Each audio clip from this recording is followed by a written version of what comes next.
Hola ñoñas y ñoños, bienvenidos a esta sección llamada El Rincón de Sobaco, una sección que no tiene ninguna pretensión, como ustedes saben, más que de hablar sobre cómics, historietas, narrativa gráfica, manga, TV o banda de cine, bueno, como ustedes quieran llamarlo. En el capítulo de hoy nos vamos a referir a una saga llamada Man of Steel o El Hombre de Acero en castellano, que fue publicada en Estados Unidos en 1986 y particularmente esta edición corresponde a una publicación creada por una editorial argentina llamada Perfil y que fue escrita y dibujada por un autor llamado John Byrne, que fue un autor muy importante durante la última parte de la década del 70, la década del 80 completa y principios de la década de los 90. Ahora, ¿en qué contexto se publica esta serie? Se publica después de una saga llamada Crisis en las Tierras Infinitas, publicada en el año 1985, que fue una saga que de alguna forma resetó el universo DC, donde pasó de un multiverso a un solo universo, donde los orígenes y todas las historias de los personajes comienzan a ambientarse desde mediados de la década de los 80 hacia adelante, dejando atrás décadas, 40, 50 años de continuidad que en realidad confundía mucho para los lectores nuevos, y se opta por partir desde cero en el año 1985, y así es como parte en el año 1986 este nuevo universo, uno solo, condensado en uno solo, donde se decide recomenzar el mito de Superman. Entonces John Byrne, que venía de una carrera muy exitosa en Marvel, es encomendado para esta tarea y publica esta saga que hasta el día de hoy es considerada uno de las mejores historias donde se narra el origen de este personaje. Entonces, desde ese punto de vista podemos decir que Man of Steel es una serie súper contundente, súper coherente, súper fuerte, y que de alguna forma replantea el origen a tal nivel que hasta el día de hoy sigue siendo recordada por los seguidores de El Hombre de Acero. Así que, sin más preámbulos, vamos a entrar de lleno al capítulo de hoy. Sean todas y todos bienvenidos al Rincón de Sobaco.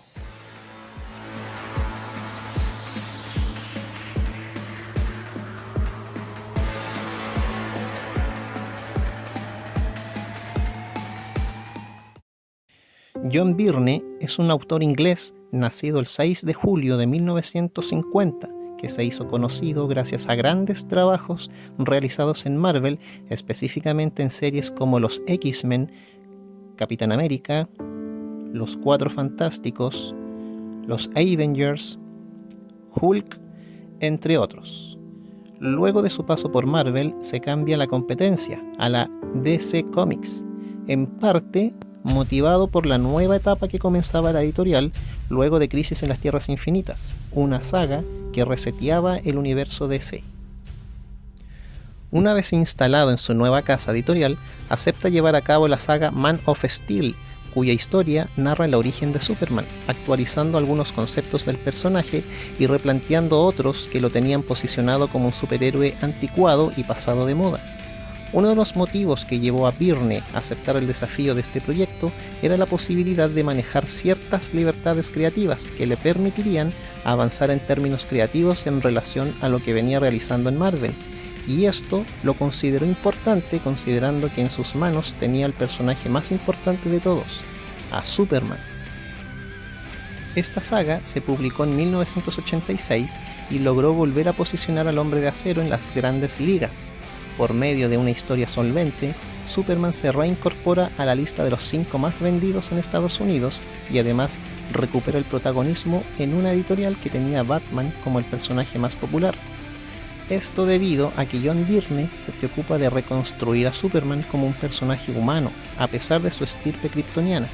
Rescata su espíritu humanitario, pero sin caer en los clichés que lo habían transformado en un personaje anticuado. Lucha por los ideales transversales de la humanidad y no por un ideal como país, como era antiguamente, transformando a Superman en alguien que concentra todos los ideales de la buena voluntad que mueven al mundo. También plantea que Superman en realidad nace en la Tierra, luego de ser engendrado en Krypton, un cambio en relación a lo anterior, que planteaba que Jor-El fue enviado a la Tierra luego de haber nacido en Krypton.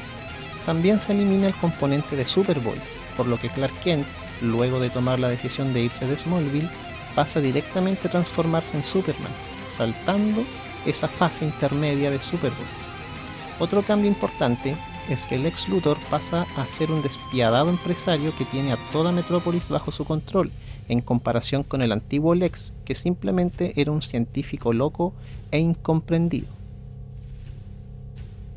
Louisa Lane aparece como una mujer empoderada, interesada en Superman más que nada para impulsar su carrera como periodista, en vez de ver en él un interés amoroso, como era antiguamente. Esto marca un cambio importante, ya que es un reflejo de cómo la industria del cómic dejaba atrás una perspectiva más conservadora y machista sobre el rol de las mujeres en la historieta, con estos tres personajes principales alterados en relación a cómo se venían construyendo décadas atrás. John Byrne se despacha una historia que rescata toda la mística de Superman que había perdido anteriormente, posicionando a este personaje como alguien que el mundo necesita.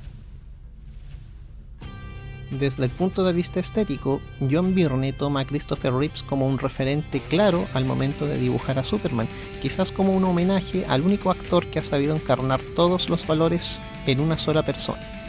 Además, el trazo de Byrne es súper versátil, muy fluido, sabiendo capturar gestos y emociones por medio de expresiones faciales. En relación a su etapa en Marvel, sus trazos son más sencillos pero coherentes con lo que quiere expresar. Superman debe ser retratado de manera limpia, pues es todo lo que la bondad debe representar en un ser vivo. Man of Steel dejó una huella imborrable que perdura hasta hoy, tanto así que ninguna otra historia que narra el origen de Superman ha podido superar esta versión. Vamos a revisar esta edición más en detalle porque obviamente hay muchos aspectos de esta edición que merecen ser destacados de alguna forma.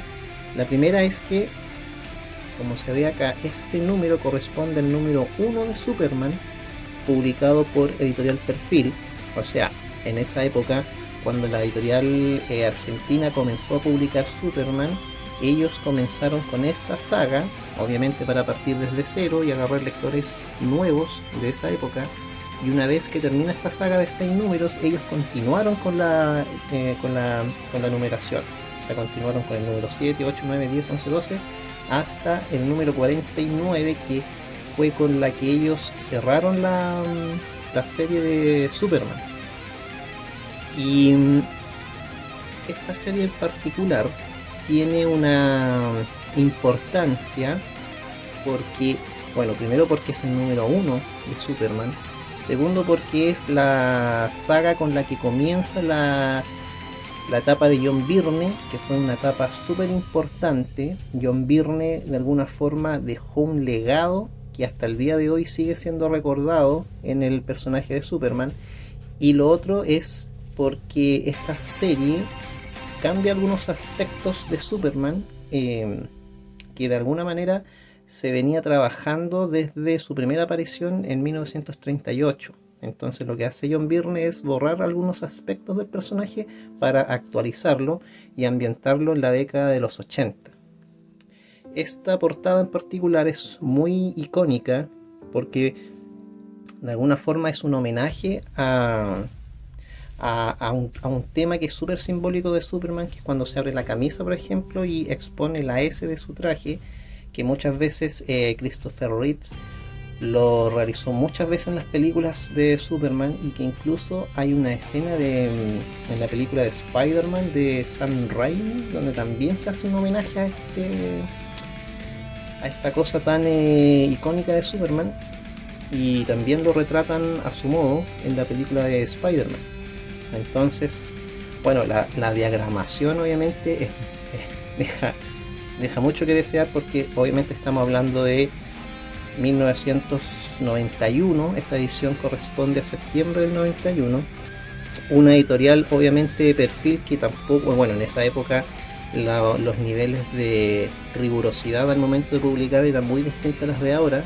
Por lo tanto, si ustedes se fijan, en vez de llevar este logo con ese texto del Hombre de Acero, en realidad debería haber llevado esto, que es el logo de la S de Superman con el texto del Hombre de Acero, pero obviamente como ellos necesitaban entrar al mercado yéndose a la segura y que visualmente sea atractivo para que la gente pueda comprar el cómic, decidieron por poner el logo tradicional de Superman. Y obviamente en los números siguientes ya mantuvieron el logo de Superman. Bueno, vamos a ver en detalle algunos trazos de John Byrne, porque John Byrne en su momento fue muy importante porque de verdad que era un dibujante distinto a los otros dibujantes que en esa época estaban trabajando en el mercado de los cómics, porque el trazo de él es súper vivo, el trazo de él es súper... tiene muchas perspectivas, los personajes tienen mucha vida, tiene mucho también, mucho trazo, mucho achurado. Es un achurado que de alguna forma va aportando el dibujo, y obviamente hay que entender también el contexto porque estamos hablando de 1986. John Byrne representó una época donde influyó en muchos dibujantes jóvenes que en esa época leían cómics y que gracias a los trazos de John Byrne decidieron dedicarse al cómic. Entonces el dibujo de John Byrne para esa época era súper imponente, era súper era distinto, era un trazo, el dibujo era súper fluido y era súper bueno. Este número en particular cuenta un poco el origen, donde acá se narra que Superman fue engendrado en Krypton, pero no nace en Krypton, a diferencia del origen anterior, donde Superman era engendrado, nacía en Krypton, y cuando Krypton desaparece es enviado a la Tierra. Acá se cambia ese punto para explicar que en realidad Jor-El fue engendrado en Krypton, pero fue lanzado en una cámara matriz donde aún era un feto, y una vez llegando a la Tierra, aquí es donde nace Jor-El realmente, cuando Martha y Jonathan Kent lo encuentran en Small. Entonces de esa manera se explica que Superman es un ciudadano del mundo, es un ciudadano de la Tierra, no es si bien es engendrado en Krypton, su verdadera casa o su verdadero hogar es la Tierra. Entonces eso cambia un poco el enfoque del personaje, porque lo transforma en alguien más humano, donde el sentido de pertenencia corresponde más a este mundo y no al otro mundo de Krypton. Y aquí se genera un diálogo donde el papá Jonathan Kent le explica a Clark que él no puede utilizar sus poderes para beneficio propio, porque aquí hay un momento en la historia donde Clark solo gana un partido de fútbol americano de su universidad. Entonces ahí es cuando el papá le explica que en realidad sus poderes tienen que ser usados para el beneficio de todos, no para el beneficio de uno solo. Entonces ahí es donde Clark Kent decide irse de Smallville y empieza a recorrer el mundo haciendo obras anónimas donde salva gente, evita desastres naturales, en fin. Y hay un momento en la historia donde él justo estaba presenciando el lanzamiento de un proyecto espacial donde va Luisa Lane en esa nave, y después de un desperfecto Clark se lanza a salvar la nave, donde obviamente llama la atención de Luisa Lane, donde ella lo obliga a quedarse en ese lugar. Entonces al hacer eso, la gente lo alcanza, y una vez que ya lo alcanza, él se ve emplazado a tener que mostrarse. Entonces ya cuando todos lo ven, y obviamente nadie sabe quién es, él toma la decisión de tomar una segunda identidad, tomando el nombre de Superman como su... Ah, no, perdón, el nombre de Superman viene después. Él toma la identidad de un superhéroe, digamos, fabrica un traje, digamos, y su segunda identidad es Clark Kent. El nombre de Superman aparece posterior porque es Luisa Lane la que lo bautiza con ese nombre cuando hace su primera nota para el periódico del planeta, el Daily Planet. Entonces de aquí en adelante ya el mito de Superman se va desarrollando. Obviamente el dibujo de John Byrne tiene ciertos detalles que homenajean un poco al periodo de Christopher Reeves. Aquí hay una publicidad de Flushman, que en realidad era Flash, pero como ellos no podían publicar a Flash con el nombre de Flash, le pusieron el nombre de Flushman, un dato ñoño. Y bueno, aquí empieza a desarrollarse la historia sobre la primera aparición de Superman en Metrópolis.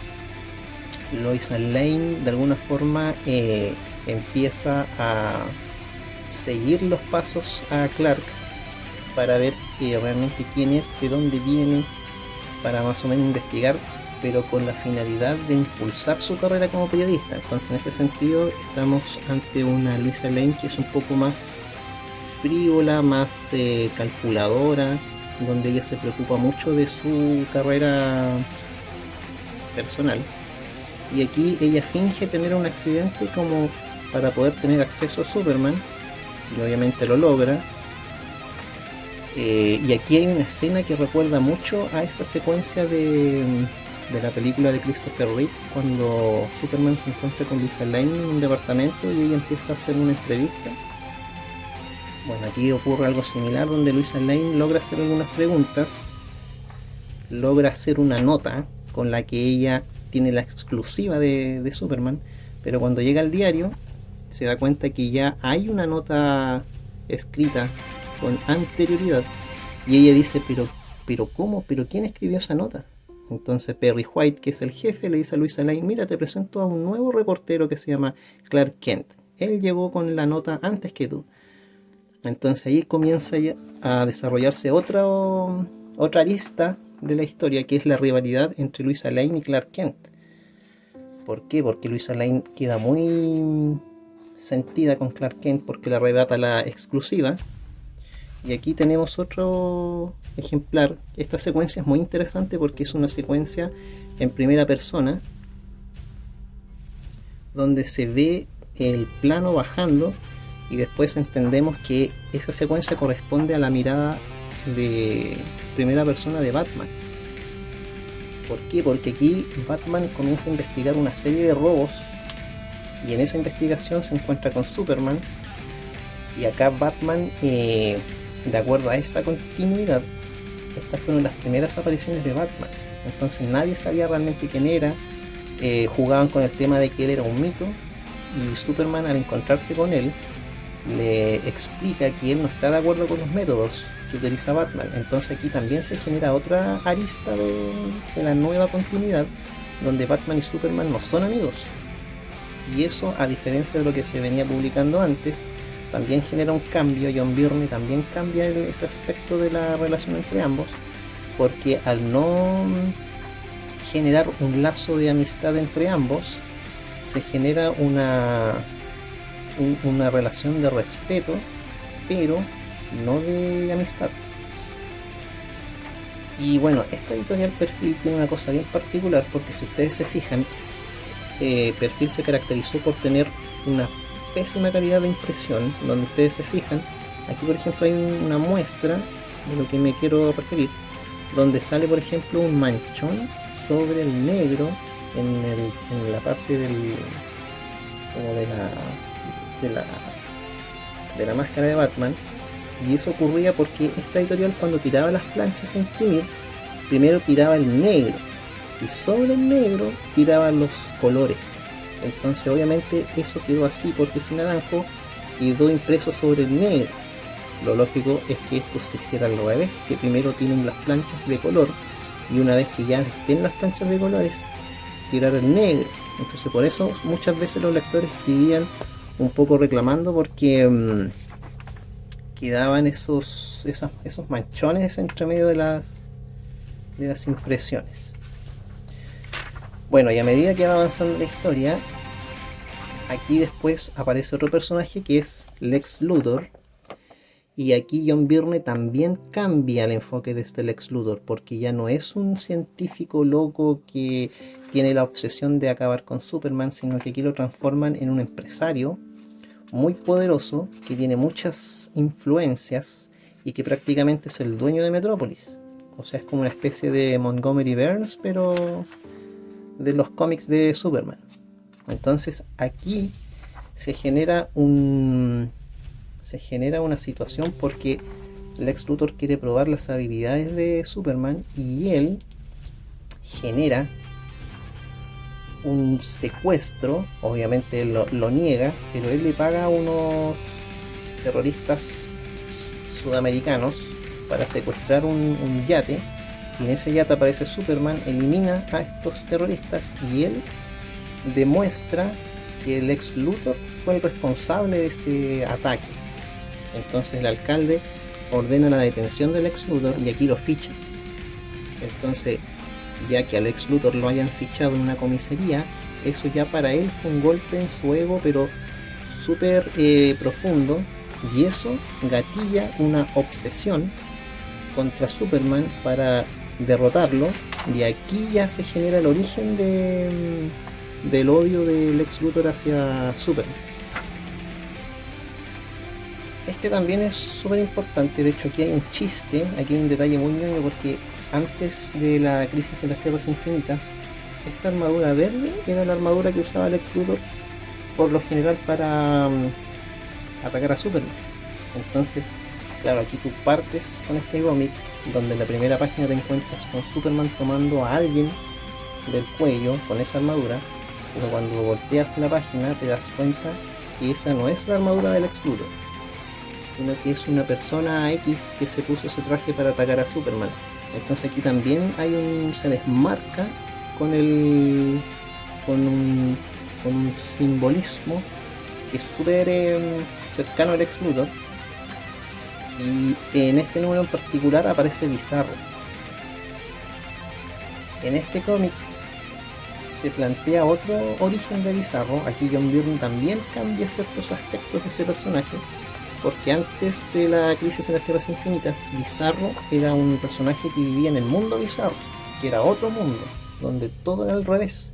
Era un planeta cuadrado, donde Flash corre lento, Bizarro... Bueno, esto todo es al revés. Pero aquí, obviamente para generar como algo más creíble, entre comillas, se plantea que Bizarro fue un intento para clonar a Superman, pero esa clonación salió mal, y por eso sale este personaje que es una especie de Frankenstein hecho de muy mala manera de Superman. Entonces esto también marca otro cambio en lo que es la construcción y el desarrollo de este personaje. Entonces, en términos generales, aquí aparece Lana Lang, que Lana Lang fue una amiga de Clark Kent en Smallville antes de que Clark se transformara en Superman, y en su momento igual Lana Lang tenía una relación amorosa. En realidad era como Clark Kent, la tenía como en la friend zone, donde Lana Lang estaba enamorada de Clark, pero Clark nunca quiso tener algo más allá con ella. Y obviamente aquí a Lana Lang también cambian un poco el enfoque, porque a Lana Lang le confiesa que es Superman antes que a Lois Lane. Entonces también ahí hay un cambio en términos de cómo se va desarrollando la historia, donde finalmente Superman, como una manera de investigar y tratar de entender de dónde viene, va al campo donde sus padres lo encuentran, y aquí por ejemplo se proyecta un holograma donde aparece Kal-El, que es su padre kryptoniano, donde le explica que él viene de otro planeta, que él es su verdadero padre, y que él tiene que de alguna forma comenzar una cruzada, entre comillas, para poder llevar el bien a todos lados. Bueno,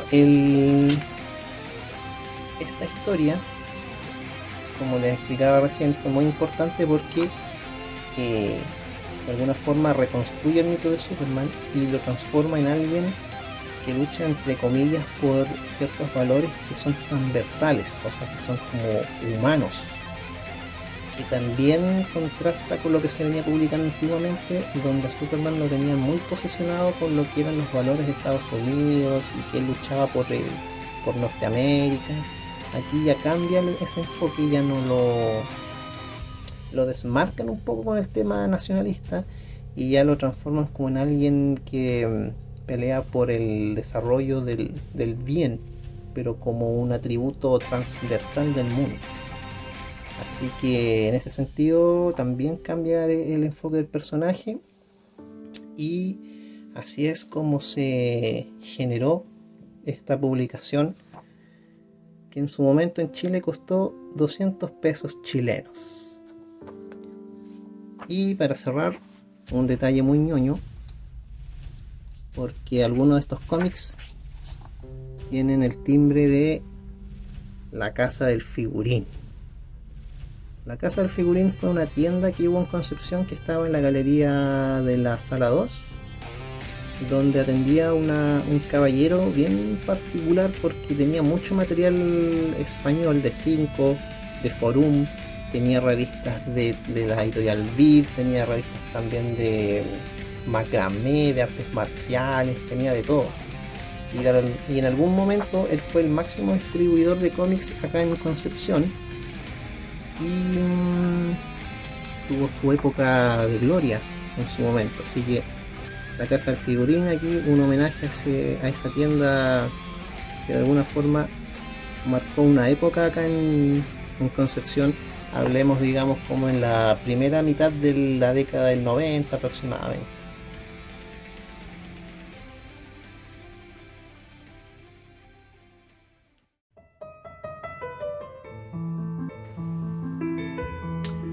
Bueno, a modo de conclusión, ¿qué podemos concluir en torno a esta saga? Particularmente lo importante de esta saga es que generó una historia que caló tan profundo y llegó a generar una importancia tal que hasta el día de hoy hay ciertas aristas de esta historia que todavía son consideradas para ir narrando la continuidad de Superman. De hecho, gracias a esta saga se generó una columna vertebral a partir del cual toda la continuidad de Superman desde el año 1986 en adelante se empezó a basar y se empezó a apoyar en lo publicado en Man of Steel. Así que desde ese punto de vista, esto, digamos, fue una especie como de Biblia para aquellos lectores que venían conociendo recién a Superman, y que además sirvió para borrar un poco con el codo toda la continuidad que se había generado antiguamente con este personaje. Así que obviamente también hay que entender el contexto, donde a pesar de que John Byrne en el día de hoy no es un dibujante de primera línea, o no es un dibujante que sea muy buscado por las editoriales, pero en la década del 80 fue un autor súper importante que de alguna forma representó una etapa súper icónica y súper simbólica, tanto en la Marvel como en la DC. Así que obviamente una historia como esta en el año 2020 obviamente no podía llegar a tener el mismo peso que tuvo en la década de los 80, pero hay que considerar que los años 80 eran otras las aguas que corrían bajo el puente del cómic. Así que desde ese punto de vista, esto está considerado hoy en día un clásico, sobre todo esta edición de editorial Perfil, que la editorial Perfil fue una editorial argentina que dejó una huella también imborrable para muchos de los ñoños que de alguna forma comenzaron su lectura en el mundo de la DC en la década del 90, en un mundo donde todavía no existía internet, no existían la tecnología que existen hoy, que te permite que todo avance rápido, digamos, que todo sea instantáneo. En esa época realmente tú tenías que esperar al siguiente mes para poder leer el capítulo siguiente de la historia, así que desde ese punto de vista representa una época distinta en lo que es el tema de los cómics. Así que agradecer a la gente que vio el capítulo de hoy, a los que han estado compartiendo los capítulos del Rincón de Sobaco, y esperamos vernos, no sé cuándo, no sé cómo y no sé dónde, pero esperamos que nos volvamos a ver en otra oportunidad. Así que yo me despido, nos vemos, lean hartos cómics, dibujen harto y nos vemos en el próximo capítulo. Adiós, adiós, adiós, chao, chao, chao, chao.